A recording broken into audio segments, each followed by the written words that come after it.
un exemple complet.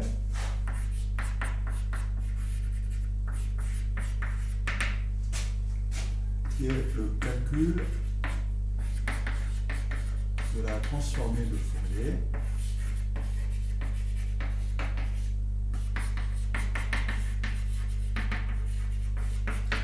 d'une fraction rationnelle.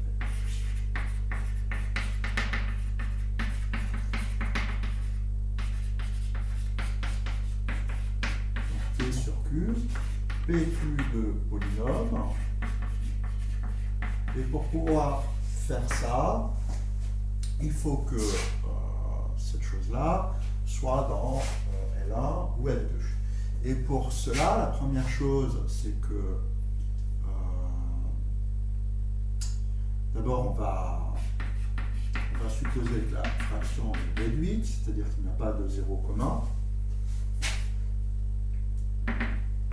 Sinon, on factorise les zéros et on les enlève, donc sans zéro commun.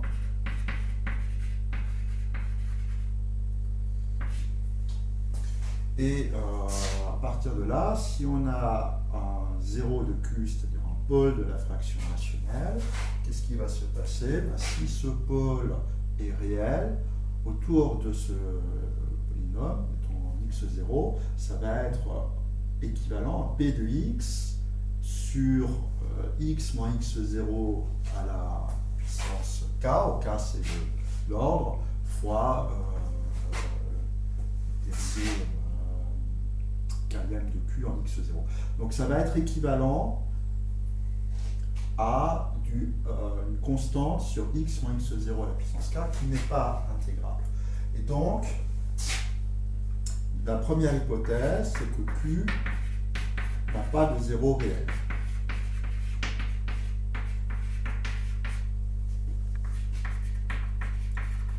Sinon, P sur Q n'appartient à aucun espace LP, puisqu'il y a P de x, Q de x va être équivalent quand x tend vers x0 à 1 sur x moins x0, enfin une constante sur x moins x0 à la puissance k, qui n'est pas intégrable. Donc, première chose, Q n'a pas de zéro réel, sinon on ne peut pas calculer le transformée de Fourier.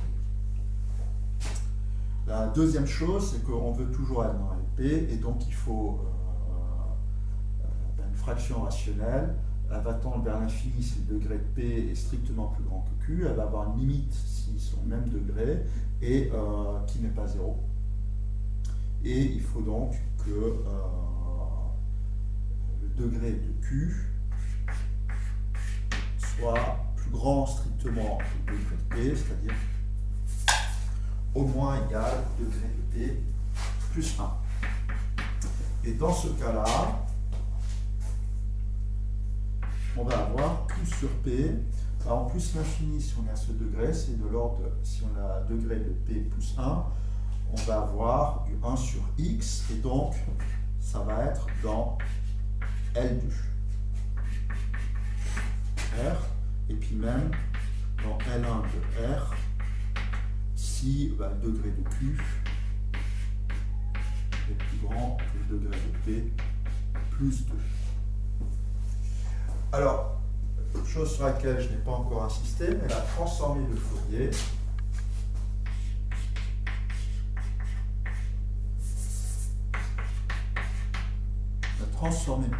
de P sur Q n'est pas égale à l'intégrale sur R de P de T sur Q de T de puissance 2i pi moins Txi dt. Ça ne peut pas être égal à ça, parce que ça, ce n'est pas défini.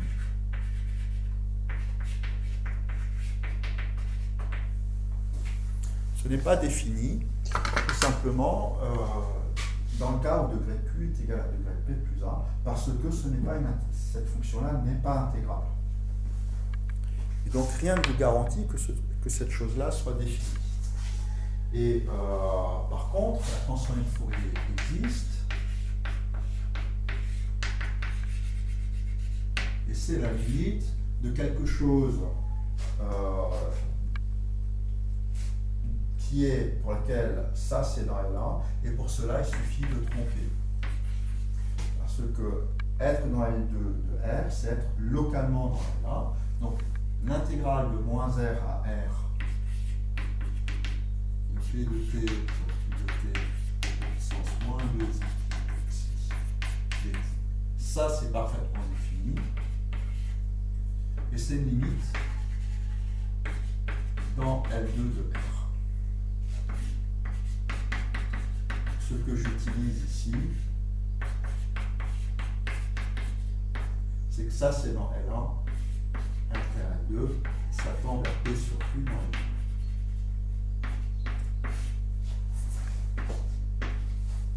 Donc, ça c'est ce qui est écrit là, c'est la transformée de Fourier de ça, et la transformée de Fourier est une opération continue. Et donc vous avez bien que ça, ça c'est la limite de ça, et donc les transformées de Fourier sont des limites aussi. Et voilà ce qu'on a. Alors attention, cette limite, en fait c'est aussi une limite presque partout, mais ça ce n'est pas une évidence du tout. Le fait que ce soit aussi une limite presque partout résulte d'un théorème fondamental d'analyse de Fourier qui est dû à Carlson au milieu des années 60, qui a été l'objet de plus d'un siècle de recherche. Donc,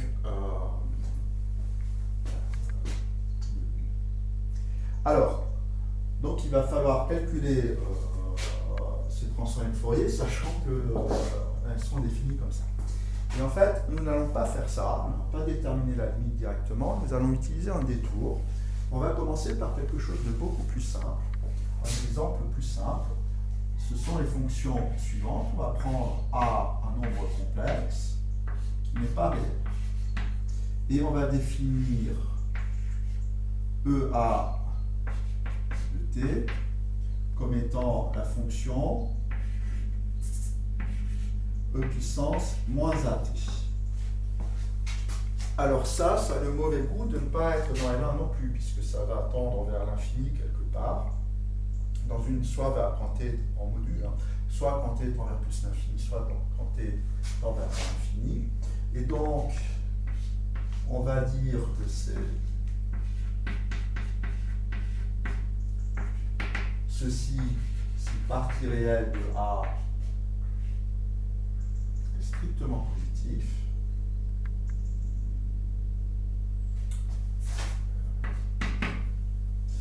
et on va appeler ça EA+, et EA-, T,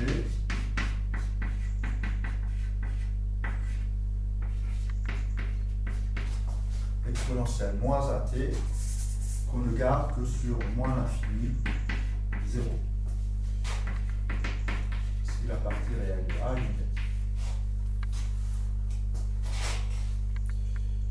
Donc A n'est pas un imaginaire pur, Fourchet dit réel, A n'est pas un imaginaire pur, et A est un imaginaire pur, ces fonctions-là sont simplement bornées et clairement pas intégrales, alors que là, on a tout fait pour avoir des fonctions de L1. Et donc, puisque ce sont des fonctions de L1, leur transformée de Fourier est facile à calculer. Enfin, elle est facile à définir. Alors, qu'est-ce que c'est? C'est l'intégrale de 0 à plus l'infini. Ça, c'est ça. De E puissance moins AT, E puissance moins 2pt, si pt. Le morceau qui est là, c'est E puissance moins A plus 2i pi psi fois t. Et donc tout ça va être égal à E puissance moins A plus 2i pi psi sur moins A plus 2i pi psi, puis entre 0 et l'infini. Et puis en infini, la limite est forcément 0. Et ça vient de ceci. Parce que la partie réelle de A est positive. Donc ce truc-là en module, c'est e puissance moins partie réelle de at quand t tend vers l'infini. Ça tend bien vers 0. Et donc, c'est simplement moins la valeur en 0, c'est-à-dire 1 sur 2 pi xi plus 1. Et alors, le calcul pour e à moins est similaire. F de e à moins xi. Cette fois-ci, on intègre que de moins l'infini à 0.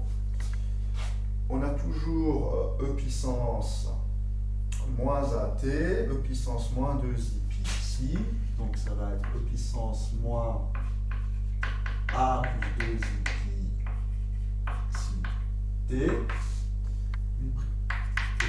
Une primitive de ça, c'est e puissance moins a plus 2 pi xi t sur moins a plus 2 xi. On prend maintenant entre moins l'infini 0 et la valeur en moins l'infini c'est 0 et la valeur en 1 c'est moins 1 sur a plus 2 je vais plutôt écrire 2 ici plus 1.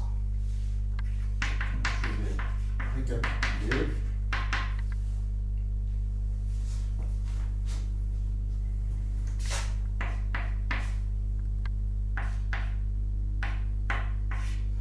La transformée de Fourier de EA plus ou moins, c'est au signe près, on obtient la même formule. Alors attention à ne pas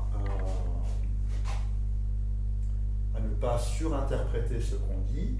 On obtient bien deux fonctions différentes parce que dans un cas, la partie réelle de A est positive et dans l'autre, elle est négative. Alors maintenant, on va commencer par calculer la transformée de Fourier de la fraction rationnelle la plus simple, un élément simple, xi moins alpha.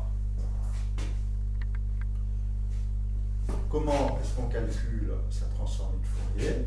Eh bien, on réalise que xi moins alpha, c'est 2i pi,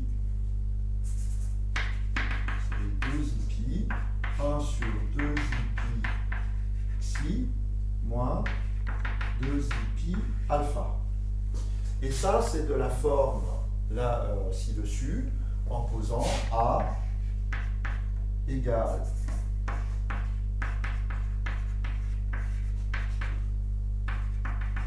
i pi alpha et en réalisant moins 2i pi alpha que la partie réelle de A c'est 2pi fois la partie imaginaire de alpha. Ainsi, la partie réelle est positive, la partie réelle de A est positive, si la partie imaginaire de alpha est positive, et vice-versa. Et donc, 1 sur xi moins alpha, c'est 2i pi.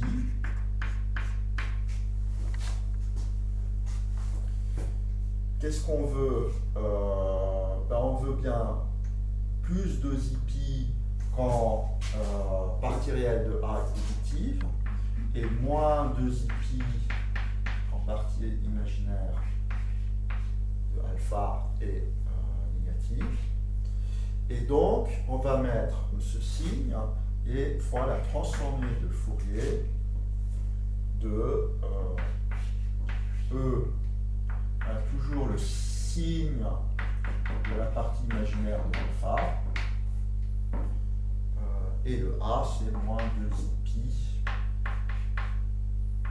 alpha.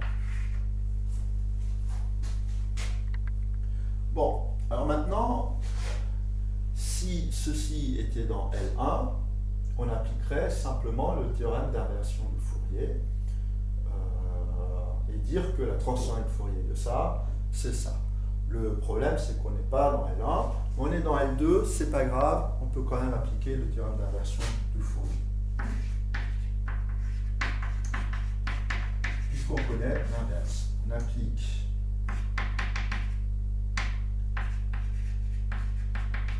l'inversion de Fourier. J'insiste, dans L2, pas dans L1.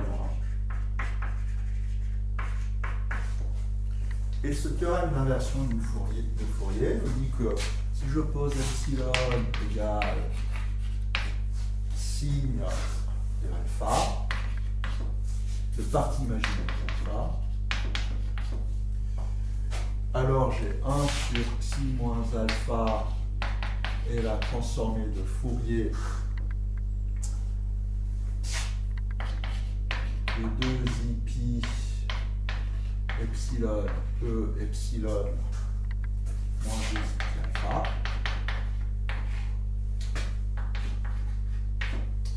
Et donc, si j'applique la transformée de Fourier à ça,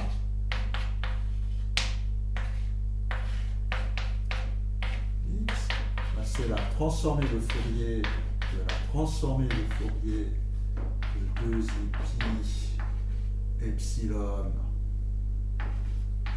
E epsilon moins 2 pi alpha x, et la transformée de Fourier, c'est la transformée de Fourier inverse prise en moins x. Alors attention à ceci, c'est une égalité dans L2. C'est une égalité entre fonctions de L2 et pas une égalité ponctuelle. Donc en particulier, c'est une égalité presque partout. Et Fourier inverse de Fourier, ça nous dit que c'est tout simplement 2 pi epsilon E epsilon de moins 2 pi alpha prise en moins x. Bon, et en toutes lettres, qu'est-ce que c'est? Alors, malheureusement, c'est au dos. EA plus A en moins t, c'est 1 de 0 plus l'infini en moins t, c'est-à-dire 1 de moins l'infini 0 de t, E puissance plus AT. Et donc, ça va être 2 i pi epsilon E moins epsilon de 2i. Donc ça change le A au moins 1, 2i pi alpha x. Alors en toutes lettres, si ça va faire donc 2i pi 1 de moins l'infini 0 de x, E puissance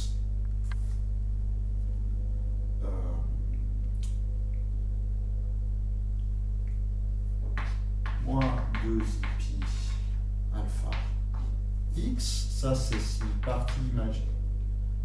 Ça c'est si partie imaginaire de alpha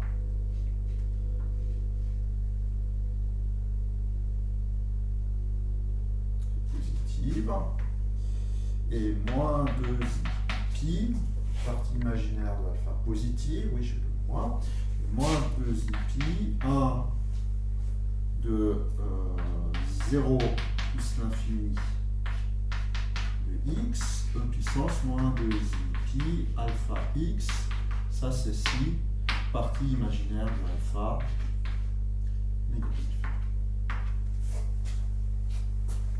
D'accord, vérifions juste, si partie imaginaire de alpha est positive, la partie réelle de moins 2i pi alpha, sa partie réelle va bien être la partie imaginaire de alpha. Donc, la partie réelle de ça est positive, c'est bien intégrable sur moins l'infini 0 et vice versa. Alors, il y a une façon légèrement simple de condenser ça. Qu'est-ce qu'on va dire? On va dire que si x est... Si partie imaginaire, on va regarder ce qui se passe avec le signe de x et le signe de la partie imaginaire de alpha. Et on a 4 cas. Si x est positive, celle-là négative. Si x est négative et celle-là négative,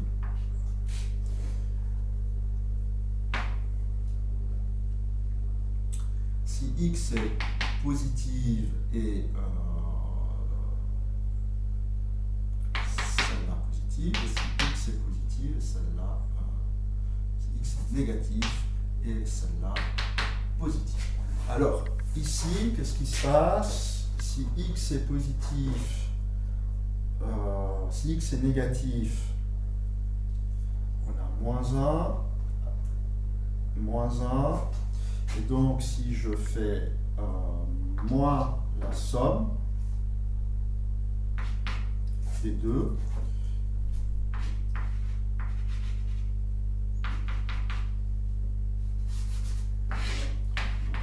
faire la somme parce que le tableau sont petits. Dans ce cas-là, la somme c'est 0. Dans ce cas-là, la somme c'est moins 2. Dans ce cas-là, la somme c'est 2. Dans le cas-là, la somme c'est 0. Et qu'est-ce qu'on constate?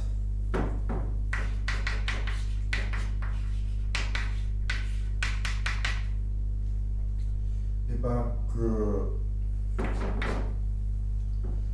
si je divise ça par 2, je n'ai même pas besoin, je vais enlever le pi, c'est moins, je vais enlever le 2 ici, moins i le signe de x, le signe de partie imaginaire de alpha.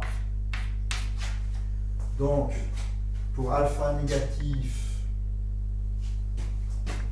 ça va être nul sur R+, et moins 2 sur R-, donc je vais avoir, ça va bien être ceci est bien égal à ceci, fois e puissance moins e pi alpha. Donc voilà une formule un peu plus condensée. Bon,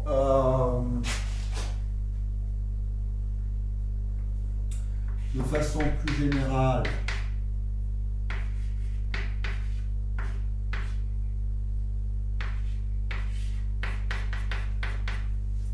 ça, qu'est-ce que c'est? C'est transformer le Fourier dans le produit. Transformer le Fourier dans le produit, c'est le produit de convolution des transformés de Fourier.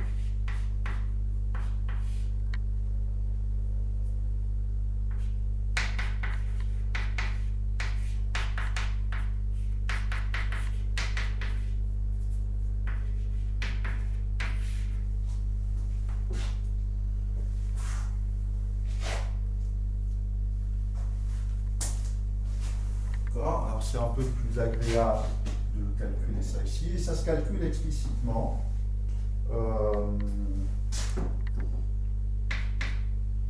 Alors je vais le faire que dans le cas où partie imaginaire d'alpha est positive, et puis je vais reposer A égale moins 2 pi alpha.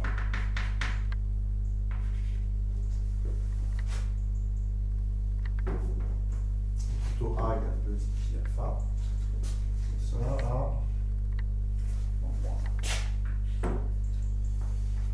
Et donc, ça, qu'est-ce que ça va être? Ça va être la convolée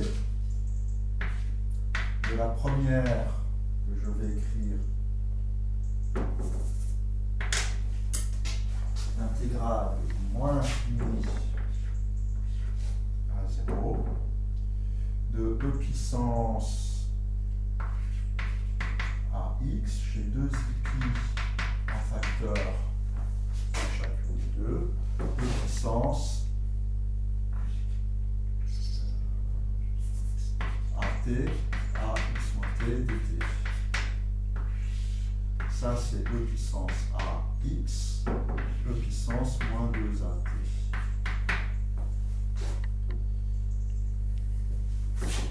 Et donc, ça va faire 2i pi carré, e puissance ax, le 1 moins l'infini 0 de x moins t dt. Et donc, ça, c'est x moins t négatif, c'est-à-dire t plus grand que x. Et donc, si x est positif, on va commencer par ça. Donc, si x est positif, t entre moins l'infini 0 et t doit être plus grand que x, donc ça soit 0. Donc ça, c'est 0 si x est positif. Et sinon, ça fait donc moins 2pi carré. On a e puissance ax sort, intégrale de moins l'infini à x de e puissance moins 2at.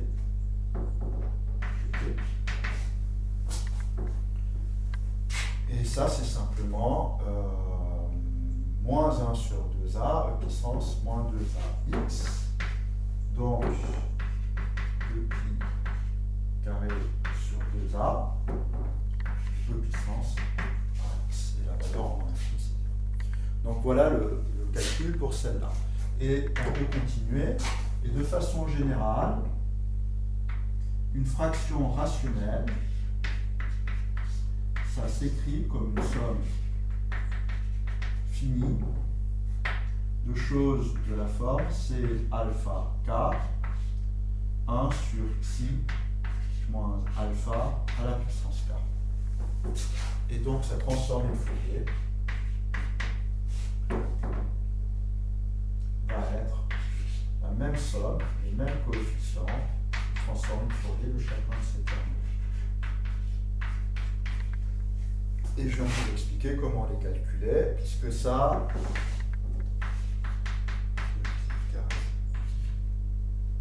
sur 2a,